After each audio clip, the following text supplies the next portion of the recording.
حضرات علماء اکرام، ذمہ داران مدرسہ و مسجد ثنا، بزرگوں، دوستوں، پیارے بچوں، ماؤں، بہنوں، بیٹیوں، اللہ رب العزت جو ہم سب کا خالق، مالک اور رازق ہے، ہر چیز کے خزانے اسی رب اکبر کے قبضے قدرت میں ہے۔ اس خالق ارض و سما نے ہم پر کرم کیا کہ مدرسوں مسجد ثنا روز اول سے الحمدللہ الحمدللہ الحمدللہ ترقی کی طرف بڑھ رہا ہے۔ یہاں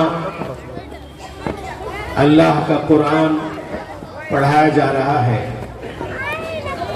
حضرت محمد الرسول اللہ صلی اللہ تعالی علیہ وسلم کا ترکہ، آپ کی میراث تقسیم ہو رہی ہے۔ بچے اپنی زندگی کا قیمتی وقت یہاں لگا رہے ہیں، ماں باپ پابندی سے بھیج رہے ہیں۔ مسجد مدرسے کے ذمہ دار حضرات بڑے اخلاص کے ساتھ، استقامت کے ساتھ اپنا وقت بھی دے رہے ہیں، اپنا مال بھی خرچ کر رہے ہیں۔ محلے کے احباب، نوجوان حضرات جو گزشتہ سال میں نے دیکھا تھا، وہ سب یہاں موجود ہیں الحمدللہ۔ سب کے تعاون سے، مدد سے، نصرت سے یہ مدرسہ الحمدللہ بہت آگے نکل چکا ہے۔ گزشتہ سال بہت مختصر سی تعداد تھی بچوں کی، مسجد میں جلسہ ہوا تھا، میں حاضر ہوا تھا، اور آج دیکھ کے ماشاءاللہ بڑی خوشی ہوئی۔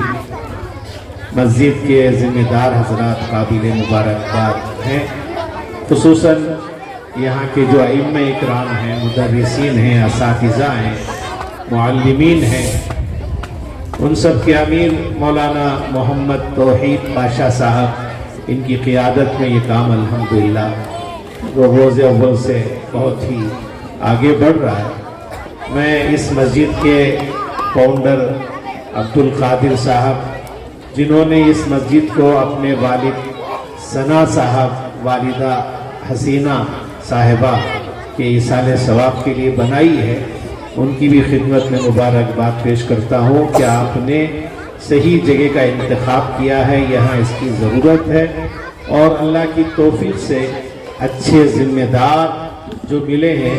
عموماً ذمہ دار حضرات اپنا پیسہ خرچ نہیں کرتے، یہاں کے ذمہ دار اپنا وقت بھی خرچ کرتے ہیں، فکریں کرتے ہیں، اخلاص ہے۔ اخلاص جب ہوتا ہے تو سب کام آسان ہو جاتا ہے۔ تو بہت ہی مبارکباد کے قابل ہیں وہ ماں باپ جنہوں نے اپنے بچوں کو یہاں بھیجا، جس کی وجہ سے آپ نے دیکھا کہ کس طرح بچوں نے تقریریں کی نماز کے عنوان پر، اور پھر اطاعت والدین کے عنوان پر، اور پھر رسول اللہ صلی اللہ تعالیٰ علیہ وسلم کی محبت میں۔ یہ سب ثمرہ اور نتیجہ بچوں نے سال بھر محنت کی، ان سب ماں باپ کے لیے بہت ہی آج خوشی کا دن ہے، عید کا سماں ہے۔ دیکھو کیسا عید جیسا ماحول یہاں لگ رہا ہے۔ جن ماں باپ نے اپنے بچوں کو اس محلے میں ہوتے ہوئے مدرسے کو نہیں بھیجا، وہ سن لیں کہ انہوں نے اپنے بچوں کو رسول اللہ کا ترکہ نہیں دلایا، رسول اللہ کی میراث سے اپنے بچوں کو محروم کر دیا۔ اللہ کے نبی کی وراثت روزانہ یہاں صبح شام تقسیم ہو رہی ہے، بچوں میں، بالغوں میں، عورتوں کے بھی عزائم ہیں، عورتوں کے لیے بھی انشاءاللہ انتظام بہت جلد ہوگا۔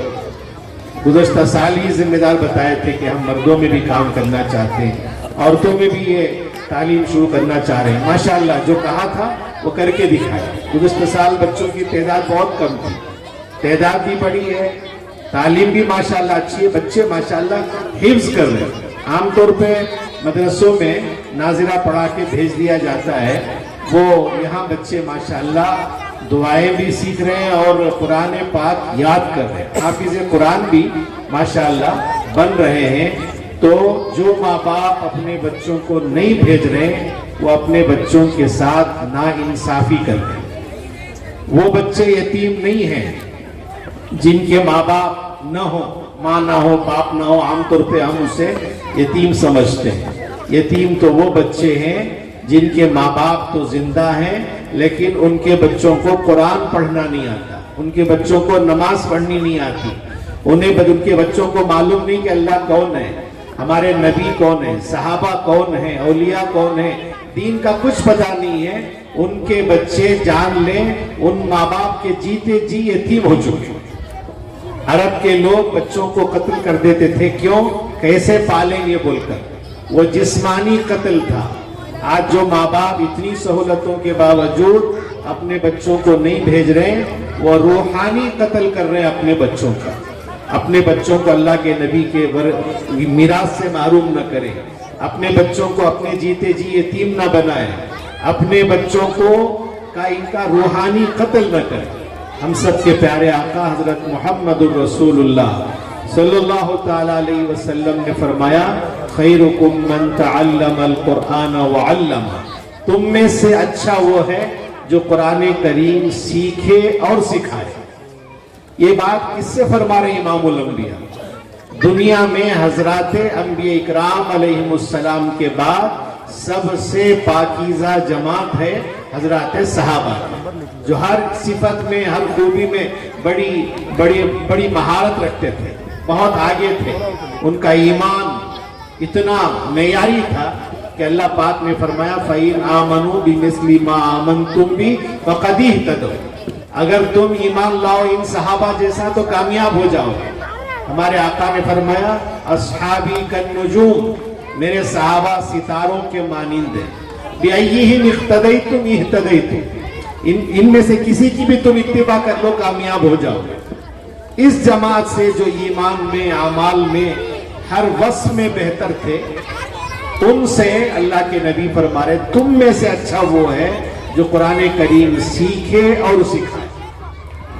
ہمارے اندر کوئی خوبی نہیں اور ہمیں قرآن بھی پڑھنا نہیں آتا, فرائض معلوم نہیں, واجبات معلوم نہیں, ہمیں کھانے پینے کا طریقہ معلوم نہیں, ہم کیسے اچھے کہلائیں؟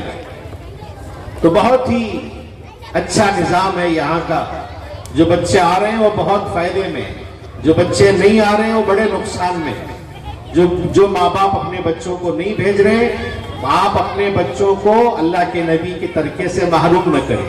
اور جو حضرات اپنے بچوں کو بھیج رہے ہیں ان سے گزارش ہے, آپ کے پڑوس میں کون بچے ہیں جو دین کے سیکھنے سے محروم ہیں, ذرا ان کو توجہ دلائیں, پیار سے ان کو بھی بھیجنے کی کوشش کریں تاکہ آپ کے محلے کے سب بچے یہاں آ کر پڑھ لیں. اس وقت میں نے سورہ حج کی ایک آیت کا مختصر سا جملہ تلاوت کرنے کی سعادت پائی ہے. اللہ رب العزت اپنے پیارے نبی ہم سب کے محسن آقا خاتم النبیین شفیع المذنبین رحمت للعالمین حضرت محمد الرسول اللہ صلی اللہ تعالی علیہ وسلم کو حکم فرماتے ہیں وبشر المخبتین, میرے نبی آپ مخبتین کو خوشخبری سنا دیجیے. میرے نبی آپ مخبتین کو خوشخبری سنا دیجیے. مخبتین کون ہیں؟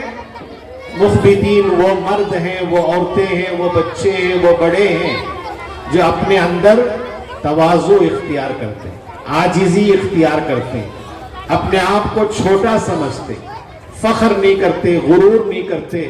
ان کو ہے, ان کو کہتے ہیں مخبتین. مخبتین کو آپ خوشخبری سنا دیجئے. کس بات کی؟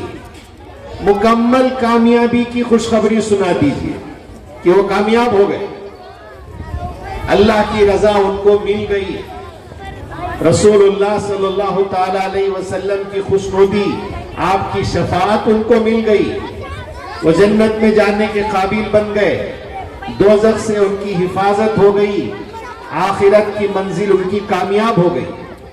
کون ہیں وہ لوگ؟ وہ عاجزی اختیار کرنے والے جن کے اندر غرور نہیں، تکبر نہیں، گھمنڈ نہیں، اپنے آپ کو بڑا نہیں سمجھتے۔ سورہ قصص کی ایک آیت مبارکہ ہے، تِلْكَ الدَّارُ الْآخِرَةُ نَجْعَلُهَا لِلَّذِينَ لَا يُرِيدُونَ عُلُوًّا فِي الْأَرْضِ وَلَا فَسَادًا۔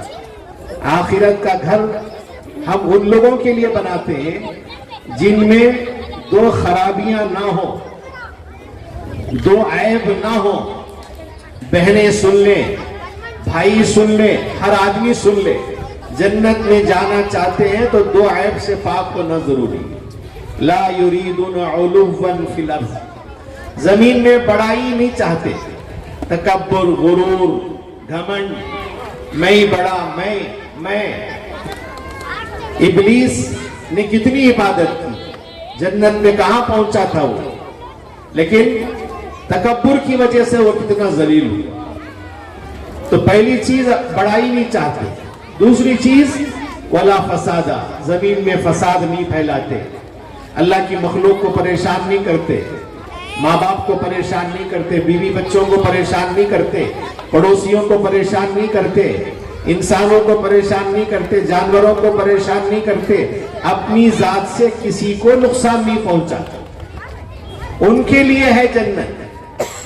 فرعون ہے، قارون ہے، ان لوگوں کے لیے جنت نہیں ہے، اس لیے کہ یہ تکبر کرتے تھے، اپنے آپ کو بڑا سمجھتے تھے، اور یہ لوگوں کے ساتھ ظلم کرتے تھے، دوسروں کے حقوق دباتے تھے۔ اگر جنت میں جانے کا ارادہ ہے تو مجھے اور آپ کو اپنے اندر تواضع، عاجزی، انکساری اپنانی ہے، اور اپنی ذات سے ہمیں کسی کو نقصان نہیں پہنچانا۔ ہم سب کے پیارے آقا حضرت محمد الرسول اللہ صلی اللہ تعالی علیہ وسلم نے ارشاد فرمایا، لا يدخل الجنت من كان في قلبه مثقال ذرة من کبر۔ جس مرد کے اندر، جس عورت کے اندر، جس بچے اور بڑے کے اندر ایک رائی کے دانے کے برابر بھی کبر ہوتا ہے، تکبر، وہ جنت میں نہیں جائے گا۔ جنت میں جانا ہے تو کبر سے، تکبر سے، گھمنڈ سے اپنے آپ کو، اپنے دل کو بالکل پاک و صاف کرنا۔ آج جتنے اختلافات ہو رہے ہیں، جتنے لڑائی جھگڑے ہیں، وہ صرف اس بنیاد پر میں بڑا، میں بڑا، میں بڑا، میرا مقام ہے۔ حضرت مولانا امداد اللہ صاحب مہاجر مکی رحمت اللہ علیہ نے بڑی قیمتی بات بتائی۔ آج امت یہ چاہتی ہے کہ وہ ایک ہو کر رہے، متحد و متفق رہے، تو بس دو کام کر لو، دو کام کر لو، ہمارے درمیان اتحاد ہو جائے گا، پیار و محبت کا ماحول قائم ہو جائے گا، فتنے فساد ختم ہو جائیں گے۔ کرنا کیا ہے؟ ایک ہے اپنے آپ کو چھوٹا سمجھو، دوسرا ہے ایثار، دوسرے کو کھلانا، دوسرے کو نفع پہنچانے کی فکر۔ آج جتنی بھی لڑائیاں ہیں، یا تو تکبر کی وجہ سے یا مطلب پرستی، میں اچھا ہو جاؤں، بس میرا بھلا ہو جائے، بس میں اچھا رہوں، باقی کوئی بھی مر جائے، کچھ بھی ہو جائے، مجھے اسے لینا دینا نہیں۔ ہم یہ چاہتے ہیں کہ اتحاد پیدا ہو خاندان میں، گھر میں، محلے میں، شہر میں، تو بس ہمیں اپنے آپ کو عاجز۔ جس وقت مکہ مکرمہ فتح ہوا، اللہ کے نبی فاتحانہ داخل ہوتے ہیں مکہ مکرمہ میں، لیکن آپ کا سر جھکا ہوا، ایسا نہیں کہ اکڑ کے آپ داخل ہو رہے۔ مکہ مکرمہ فتح ہوا تو بالکل اتنی عاجزی کہ آپ کی داڑھی مبارک اپنے سینے سے لگی ہوئی ہے اور سر جھکائے ہوئے امام الانبیاء داخل ہو گئے۔ ہمارے آقا نے بڑا تواضع اختیار کیا، بڑی عاجزی۔ آپ کی تربیت سے صحابہ اکرام نے عاجزی اختیار کی، اپنے اندر ایثار پیدا کیا، تو ان کے اندر اتحاد پیدا ہوا، ایک اچھا ماحول تھا۔ تو آج بھی جتنے اختلافات ہیں، جتنی لڑائیاں ہیں، وہ تکبر کی وجہ سے، غرور کی وجہ سے، اپنے آپ کو بڑا سمجھنے کی وجہ سے، انانیت کی وجہ سے اختلافات ہیں۔ اگر میں اور آپ عاجزی پیدا کریں، ایثار کے معنی دوسرے کھائیں، ہم بھوکے رہیں کوئی بات نہیں، دوسرے اچھے رہیں، دوسرے خوشحال رہیں، میری ذات سے کسی کو نقصان نہ پہنچے۔ اب یہ چیزیں کہاں سیکھنے کو ملتی ہے؟ انہی مدارس میں، مکاتب میں، مرد بھی آئیں، عورتیں بھی آئیں، پڑھیں، تو پھر قرآن کا جب علم آئے گا تو یہ ساری باتیں ہمیں معلوم ہوتی ہیں. اور مکہ مکرمہ کے اندر ہر قسم کی برائی تھی. سب سے پہلا حکم آیا اقرأ بسم ربک الذی خلق، پڑھو. علم جب آتا ہے تو پھر ہر قسم کی برائیاں ہماری زندگی سے نکل جاتی ہیں. اس لیے یہ مدرسہ، یہ مسجد، یہاں کے ذمہ دار، یہاں کے اساتذہ جنہوں نے یہ مسجد بنائی ہے، اور جو حضرات بھی اس میں دامے درمے قدمے سخنے مدد کر رہے، یہ سب قابل مبارکباد ہیں. خصوصاً وہ بچے جو آ کر پڑھ رہے، وہ والدین جو اپنے بچوں کو بھیج رہے ہیں، اللہ سب کو ان کی محنت کے حساب سے اجر جزیل عطا فرمائے. اس مدرسے کو اور مزید ترقیات سے اللہ پاک مالا مال فرمائے. ہر شر سے اللہ اس ادارے کی اور دنیا بھر کے تمام مساجد، مدارس، خانقاہوں کی، علماء ربانیین کی، ایک ایک ایمان والے مرد عورت بچے بڑے کی اللہ رب العزت 6 جانب سے حفاظت فرمائے. ہم سب کے اندر ایسی خوبیاں اللہ پاک پیدا فرمائے جن کی وجہ سے ہم آسانی کے ساتھ جنت میں جا سکیں اور جہنم سے ہم محفوظ رہ سکیں. اللہ پاک ہم سب کو اس کی توفیق عطا فرمائے. وآخر دعوانا الحمدللہ رب العالمین.